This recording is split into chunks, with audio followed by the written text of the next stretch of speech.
అందరికీ హాయ్. ఇప్పుడు వీడియోలో మీరు చూస్తున్నది బెన్నె దోశ. ఆల్రెడీ థంబ్నెయిల్లో చూసిండ్రు కదా. ఈ బెన్నె దోశ గురించి మీకు అందరికీ కూడా ఇప్పుడు ఈ వీడియోలో చూపిస్తాను.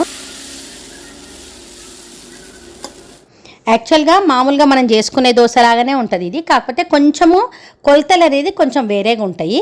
ఇంకొకటి బెన్నె దోశ అని దీనికి పేరెందుకు వచ్చిందంటే ఇది కర్ణాటక స్పెషల్ అనమాట. కన్నడలో బెన్నె అంటే బటర్ అని మీనింగ్.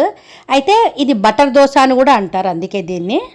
అయితే ఇప్పుడు మనం తీసుకునే మామూలు దోశలాగా కాకుండా ఇందులో కొంచెం కొలతలు వేరేగా ఉంటాయి అన్న కదా, దానివల్ల కొంచెం క్రిస్పీగా ఉంటుంది. ప్లస్ బటర్ వేయడం వల్ల కొంచెం సాఫ్ట్నెస్ వచ్చి చాలా మంచి టేస్ట్ ఉంటుంది. ఇది తయారు చేసుకునే విధానం చూడండి ఇప్పుడు. Welcome to Shailu's cooking. దీనికోసం ఇక్కడ బియ్యము రేషన్ బియ్యం కానీ లేదంటే మనకి ఇడ్లీ రైస్ దొరుకుతాయి కదా, అవి చేసుకున్నా సరే. ఇక్కడ నేను రేషన్ బియ్యం తీసుకుంటున్నాను. ఇప్పుడు ఒక 1.5 కప్ గ్లాసు రేషన్ బియ్యం తీసుకుంటే ఇక్కడ అటుకులు ఒక 1/2 గ్లాస్ ఉండాలి. మామూలుగా మనం దోశకు వేసుకుంటే ఏదో కొంచెం అటుకులు వేసుకుంటాం కదా, ఇక్కడ అట్లా కాదు, 1/2 గ్లాస్ వేసుకోవాలి. అయితే అటుకులను మాత్రం ఇప్పుడు నానబెట్టొద్దు, సపరేట్గా తర్వాత నానబెట్టాలి కాబట్టి పక్కకు పెట్టేసిన.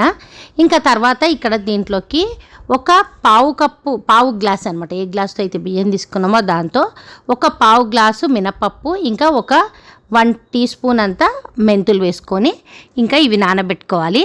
ఇక్కడ ఇవి ఫస్ట్ నానబెట్టుకున్న తర్వాత మనం అటుకులను తర్వాత ఒక 1 అవర్ ముందు అటుకులను నీళ్ళల్లో వేసి నానబెడితే సరిపోతుంది. ఇప్పుడు ఇవి మాత్రము ఒక 5 అవర్స్ అన్న నానాలి. ఇక్కడ బియ్యము పప్పు నానబెట్టుకుని ఒక 4 అవర్స్ అయ్యింది. ఇప్పుడు అటుకులను నానబెట్టాలన్నమాట. అటుకులు ఒక 1 అవర్ నానాలి నీళ్ళల్లో.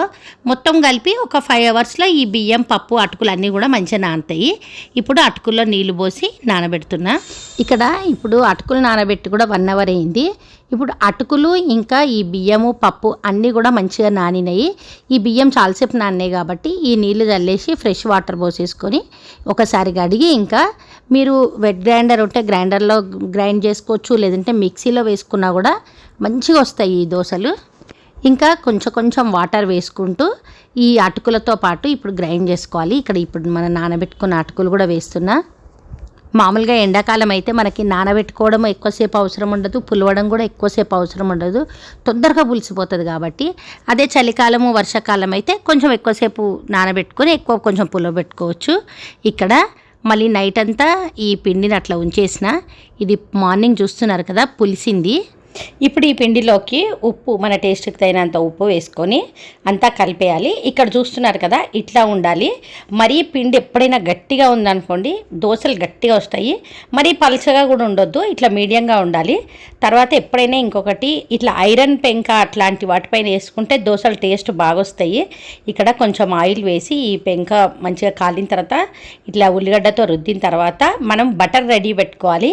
ఈ బటర్ రూమ్ టెంపరేచర్కి రావడానికని నేను కొంచెం నీళ్ళలో వేసిన అనమాట.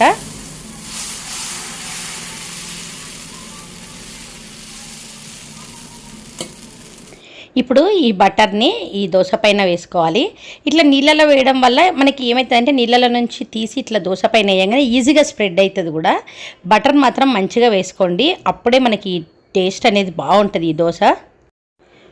ఇంకా దీనిపై నుంచి ఒక మసాలా పొడి వేస్తున్నా. అంటే ఇది మా ఇంట్లో రెగ్యులర్గా ఉంటుంది, మా పిల్లలు అయితే స్పెషల్గా ఈ పొడి వేసుకునే తింటారు దోశకి.